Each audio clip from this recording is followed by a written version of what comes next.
Inshallah, today I'll give you an overview of the story that's coming ahead in Surah Al-Kahf, which is the story of Musa and Khidr alayhim salam. And the person of Khidr is not mentioned by name in the Quran. That's the opinion of most Mufassirun. It's a mysterious figure.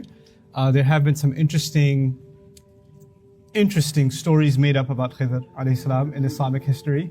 Some pretty cute ones, like this guy who just went to a town and he didn't know anybody there, and he just decided to spend the night in the masjid, and they had kicked everybody out of the masjid, and they asked him to leave too, and he said, okay, I'm leaving in a minute, but he didn't realize, and he passed out, and he woke up and he's the only one inside the masjid, and this guy brought him fresh food, and he's like, nobody's supposed to be here right now.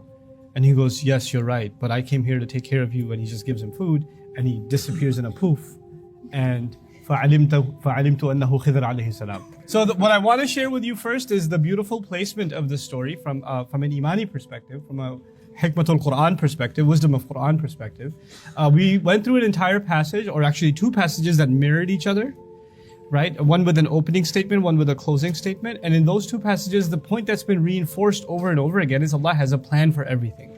Down to Allah has a plan for every plant, all the way to Allah has a plan for every nation, right? And in between, all human beings that live this life, when they stand before Allah, they're going to know that every little thing and big thing was accounted for. Nothing went unnoticed by Allah.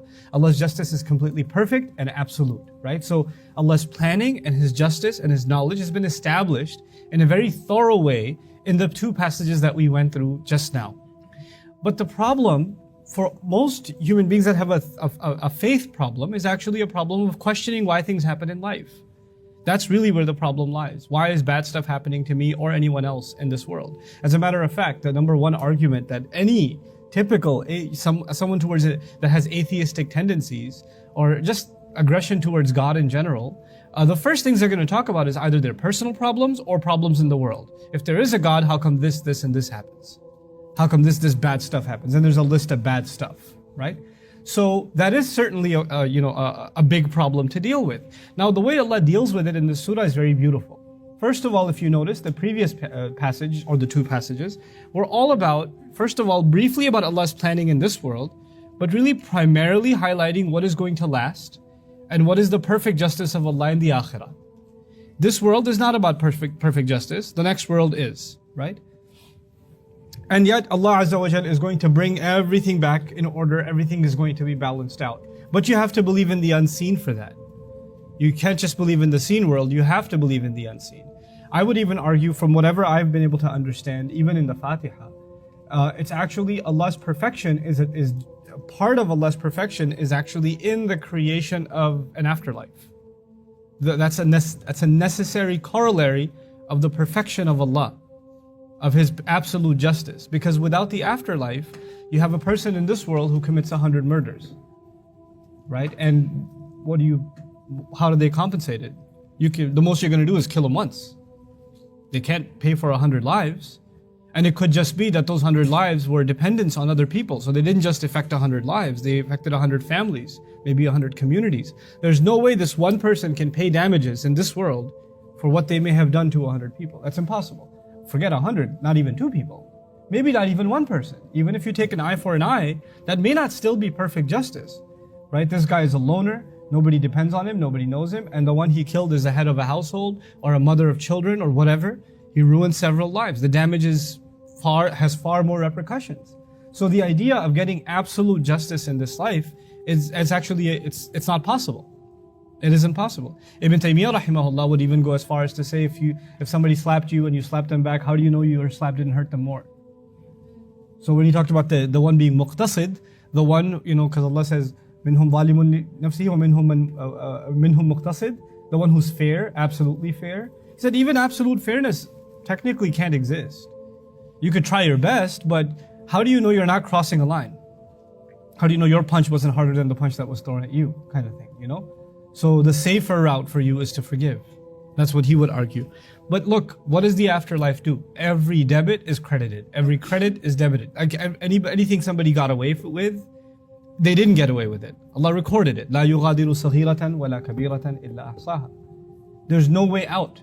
It's all going to be paid for. And if you don't believe that, then it's going to be hard to believe in a God that's fair.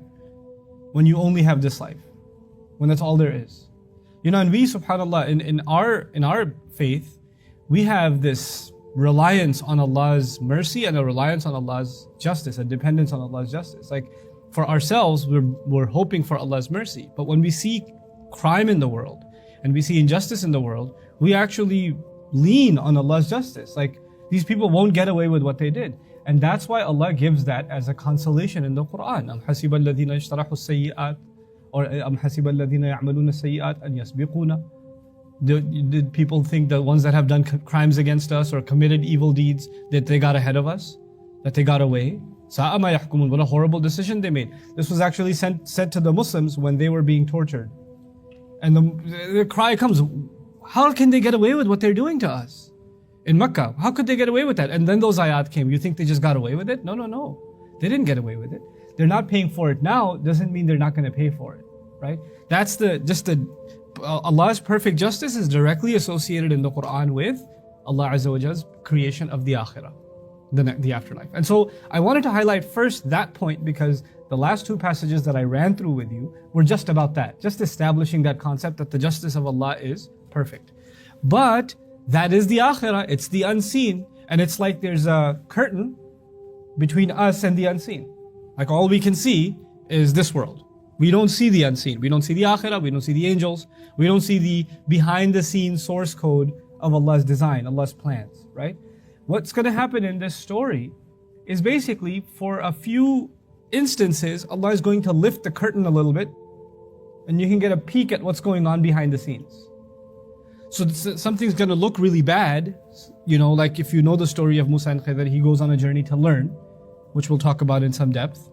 But when he goes on this journey to learn, alayhi salam, the first thing he's told is, look, the lessons I want to teach you, you don't have patience to deal with. You just don't have the patience. لَن تَسْتَطِيعَ مَعِيَ صَبْرًا. That's the first assessment of his teacher, by the way, that your barrier to learning is your impatience. That's his first, assessment. By the way, sabr isn't just patience, it's also not being able to remain consistent. So for a student, one of the biggest dangers, even if there's a student as great as Musa alayhi salam, the danger is not being able to be consistent and also not being patient. Those two things together, right? So if that's a danger for him, that's certainly a danger for you and me in our barriers to learning. Anyway, so he says, you're not going to be able to be patient with me. Now, why is he not being patient? Because he sees things he can't tolerate. He sees basically, in two cases, injustices, and in the third, towards others, and in the third case, injustice towards himself. Right? In two cases, it's either this ship that's being wrecked, or a child that's been killed, and in the third case, he did all this work and he didn't get compensated. We could have just gotten paid at least. We're starving, right? On a side note, by the way, part of the beautiful perfection of the surah and the symmetry of the story is that it began with him being hungry and asking, where's the fish? We gotta eat. And that's where trouble began. That's when his student got in trouble with him. Okay? And the story ends when they do hard work and they wanted to eat, right? And يَسْتَطْعَمَ أَهْلَهَا. They wanted to eat food. And he says, we could have gotten paid. Now, why would they want to get paid? It's obvious in the ayah, because they wanted to eat food. And he's like, that's it, you're expelled from this university. And he's, so where it began is kind of where it ended, with hunger of Musa alayhi salam. I thought it was adorable. But anyhow, in all three of these stories, then Allah lifts the curtain. And he shows a little bit of a peek of the unseen. So you know that justice isn't just waiting until the day of judgment. There is justice happening in this world as well. There are things that are fully going to be compensated, but in a limited sense, Allah is still executing justice every single day in this world, in ways you cannot directly understand. So even the death of a child, which you might think is a horrible thing, there's more at play. Even something like a ship being damaged, there's more at play. You didn't get paid, yes, that's unfair, but there's a bigger thing at play here. There's a larger problem here. Okay? Because by the way, if they did get paid, then they'd have to get paid from the money that's hidden inside the underground, which means that the location of those assets would be exposed to a very greedy nation, right? So they couldn't get paid. Even though fairness would suggest that you could take some money out of there because you're the one protecting it or you're the one building that wall. They couldn't do that. Nobody else is going to pay them. Actually, they were providing the service to those two boys, not anybody else, right? Anyhow, so that's a little bit of kind of the overview of the story. Now I want to show you the organization of the story, just some things. There are a few passages in this story. The first of those passages, I'll run through the translation quickly. Don't worry about my notes. They don't make any sense to any normal human being. وَإِذْ قَالَ مُوسَى لِفَتَاهُ, when Musa said to his young lad, Fata. Fata means young man. Fata is the same origin as the word fatwa. What does fatwa mean? What does fatwa mean? Legal verdict? Legal ruling, right? Actually, fata yaftu means to pass a judgment. And fata means when you're at the age where you're responsible for the judgments you pass, for the decisions you make. You know, when you're no longer a minor in the legal sense, you're an adult now, you may be tried as an adult, that's when you're called a fata. That's why fata and fatwa are from the same origin. Same way when girls are of the age where their decision is their own, which means they're ready to get married, they're called fatayat. That's when they're called fatayat, okay? Anyhow, so when Musa alayhi salam said to his fata, La abrahu, you did la ma bariha, madama, marzala. What is ma bariha? I don't remember. Okay, good, you don't remember either. We'll forget together. You'll remind me tomorrow, or one day. La abrahu hatta abluga majma' al-bahrain. I'll translate, I will not abrah until I reach, you know, anyone? Nobody remembers abrahu? I'll keep going. La abrahu actually means I'll keep going. Hatta abluga majma' al-bahrain, until I reach the union place. Majma', by the way, a dharf, right? Maf'alun wa maf'ilun wa maf'alatun. The place of the union of the two seas. Aw amdiya hukba, or I'll spend lifetimes going. So he's showing his commitment to just, I need to find this place where the two waters meet, the two bahr meet. فَلَمَا بَلَغَ, then when they finally reached it, both of them reached it, مَجْمَعَ بَيْنِهِمَا, the union of between the two of them, between the two seas. نَسِيَا حُوتَهُمَا, both of them forgot their fish. Allah is not saying that the young man forgot to fish. Allah is saying نَسِيَا. هُوَ نَسِيَهُمَا. نَسِيَا, they're both responsible for forgetting the fish. فَاتَّخَذَ سَبِيلَهُ فِي الْبَحْرِ سَرَبًا, and it took its path. The fish took its path in the sea. Sarab comes from the word sarab. Sarab is a little bit different from sharab. Sharab is drink. Sarab is the image of a drink, meaning a mirage. It looked unreal. Fil bahri saraba, in a way that was unreal. Like it didn't. Is that really happening? I must be tired. And you just kind of pass out. Because this half-eaten ship, or fish rather, is jumping off ship and then jet skiing down the sea. And it's leaving a wake too, you know. That's called, saraba is also the wake that it leaves behind. So that's what happened. فَلَمَّا جَاوَزَا, I'm missing a fa. فَلَمَّا جَاوَزَا قَالَ لِفَتَاهُ آتِنَا غَدَاءَنَا, when they passed by it and they've already crossed it.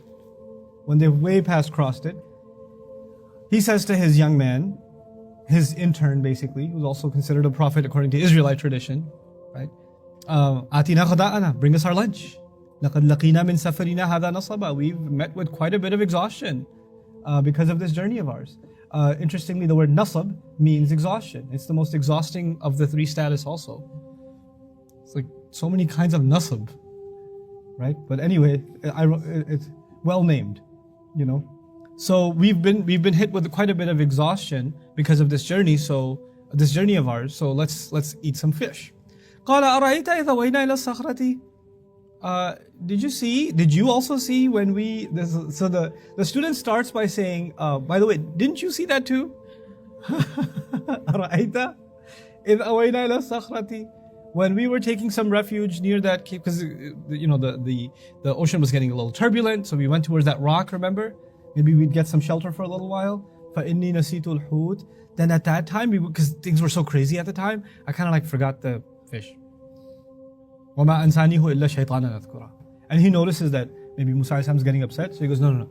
None but shaitan made me forget. It was nothing but shaitan. It wasn't me. Shaitan got me. Let's hate shaitan together. And أذكر, for mentioning it. وَاتَّخَذَ سَبِيلَهُ فِي الْبَحْرِ. Now that I do remember it though, he did take quite a weird way into the sea. وَاتَّخَذَ سَبِيلَهُ فِي الْبَحْرِ عَجَبًا. The story, the backstory is, I'm not completely convinced of the backstory, but anyway, the story is that Musa alayhi salam made a statement about how knowledgeable he is on the earth. Like he's perhaps the most knowledgeable human being on the earth. And Allah said, there's someone who knows more than you. And you need to go learn from him. And he will meet him where the two oceans meet. So he gets determined to learn now and, grabs this assistant and they go out to sea to find this person that Allah has instructed him to meet. And by the way, I should remind you of something that perhaps this wasn't your year when I started Surah Al-Kahf. So I should remind you of this. The first story in this surah is the people of the cave. And the great crime committed with that story is that people asked irrelevant questions. How long did they stay? How many were they? Who cares? That's not the point. You should learn to say, Allahu Rabbi, Qur Rabbi a'lamu bi'iddatihim. Allahu a'lamu bima labithu. Allah knows better, Allah knows better, Allah knows better. He hammered that in the first story. And then he tested you and me with 3 more stories in this surah. In all of them, you have to ask, wait, when did this happen? Who, what, where, what location? What year? Who's this young man? You're going to ask questions about Dhul Qarnayn. Same kinds of questions. You're going to ask questions about Musa and Khidr. Even the 2 gardeners. Where are these gardens? Who are they? Are they at the time of the Prophet or before? Like Allah first taught you, here's how I want you to learn stories. Learn to not ask too many questions. By the way, in this story, the teacher is going to say what? Don't be asking too many questions. And I'm not going to tell you the whole story. حَتَّى أُحْدِثَ لَكَ مِنْهُ ذِكْرًا, until I mention a little bit to you. Think about the little bit I tell you, don't worry about anything else. It's actually Allah's way of telling the story. It's not just the story itself. Right? Which is why the outside, this is the background, this is where they went. Did they go by land or sea? Excellent question. How do we draw the line between seeking knowledge, because that's what we're trying to do, and asking too many questions? You can ask as many questions as you want. Learn to ask the right questions, and you can ask as many questions as you want. The thing is not, you don't have the right to ask questions. The thing is, what is the thought process that leads you to your question? You're learning the story of Yusuf. Hey, what's the minister's wife's name? I mean, that scandalous lady, what's her name? Well, see, your question didn't arise from something Allah made you curious about.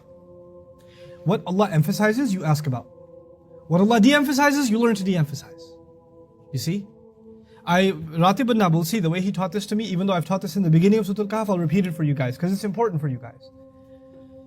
There's the saying in Arabic, I don't know if you guys learned it, خُذْ مَا طَفَّلَكَ. Did you learn that one? Okay, take what's in front of you. Just take what's in front of you. If you trust your teacher, then you'll focus on what he's giving you, not what he's not giving you. What happens is, Ustadh Adam is teaching you one day, a long time ago, about what's a mudaf and what's a mudaf ilayh. But are there some cases, I know you're teaching me this right now, but are there exceptions that you haven't told us about that perhaps clearly in your experience it isn't the time to discuss, but I feel that you really should, because I have curiosities beyond what you're telling me. So Sheikh Ratib Nabulsi gave this epic story, man. So good. He goes, there's this guy, he's like successful in business, right? And he's made hundreds of millions. And he decides after making all this money that he just wants to teach young people entrepreneurship. He's going to teach business. He's not going into the teaching profession because he needs the money. He just wants to do it as a benefit to young people, the next generation. So he goes to business school and teaches. By the way, if you have a professor like that, take his class. If you have a guy that's been a business professor for 30 years, as opposed to a guy that left the business world and came and be a professor, go to the guy that's left the business world and come and be a professor. Because they give you real world knowledge, right? Non-textbook knowledge. So he goes and teaches this class, and he wants to teach students by way of example. So he says, guys, there's this man wants to start a business. First, he did a lot of research into his product and the location where he wants to open his retail establishment. He did a lot of research about pricing and rent versus buying. He looked at the tax strategy. He looked at the location. He looked at the kind of, advertising and branding and the colors that he should be looking at. He looked at, inventory and income versus expenses. How much should he spending in the first quarter, the second quarter? What were his projections for the first year? He makes this whole story up about this guy who's starting his business. And he put it in the form of a story. Why? Because then students can remember it easier. If you make a list of things, right, then it's harder to remember. If you put it in a story, like the, words Arab said are feminine, it's just easier to remember, right? So he makes this amazing story and he tells it in class and everybody's like taking notes, and one student raises his hand and says, so what color shirt does he wear every day? And the professor's just looking at him like, did you really just ask me this? And another student raises his hand. Yeah, I was less curious about the shirt, but his socks really concerned me. What kind of socks does he wear? And the professor is baffled. And he goes home and he's so upset. And his wife asks him, what happened? And he says, you know that story I wrote? She goes, yeah, how'd it go? Well, I did a great job, but here are the questions that came forward. Can you believe what they were arguing about? How idiotic can they get? And Sheikh Ratib tells this story, and then he says, now read, سيقولون ثلاثة رابعهم كلبهم ويقولون خمسة سادسهم كلبهم رجما بالغيب ويقولون سبعة وثامنهم كلبهم قل ربي أعلم. And I was like, oh, Allah is so offended by the stupidity of this argument that He records the whole thing. Can you believe what they're arguing about? What I just told you and what you're discussing? That's what I mean by asking the right questions. Allah wants you to think about certain things, but we want to think about all the things He doesn't want us to think about. What are the other brothers' names in the story of Yusuf? You know? Why? Why? Allah didn't tell you. What about his mom? I didn't read anything about his mom. I want to know about his mom. Yes, I'm sure you want to know about his mom, but Allah wants you to think about his dad. Can you just pay attention and just worry about the dad? If you want to worry about the mom, read the story of Musa. You can worry about the mom. And then, what about his dad? Is that clear? Like, as one of the most beneficial things you'll learn in the study of Quran is what kinds of questions to ask, how to think. Not every curiosity is healthy. You know, the Quran, it keeps asking you to think. Because thought process gives you direction. Without thought process, you don't have direction. Your questions go in every direction. You know? And unfortunately, this is the unfortunate thing, you must maintain commitment to your thought process when you study Islam. You have to be committed. You know why? Because you're going to read a lot of books and you're going to read a lot of tafsirs where they're not committed to the same thought process. So there's going to be 6 pages on what color the dog was in the story of the cave in classical tafsir. And did he have spots or not? And what his name was. And it's going to be a classical text. And you're going to say, I'm reading the tafsir of Fulan ibn Fulan. I have ijazah in it. Yes, you do. That's great. You can read a lot of stuff. But you have to maintain your thought process. And you have to identify what's critical and what's not. You see? That's not going to be done for you, unfortunately. You have to develop that yourself. You know? And to me, the best way to develop it is commitment to Quran. Commitment to the primary text. The more you ponder over Quran and you look at how Allah speaks and what He emphasizes, it just teaches you what to emphasize and what to let go of.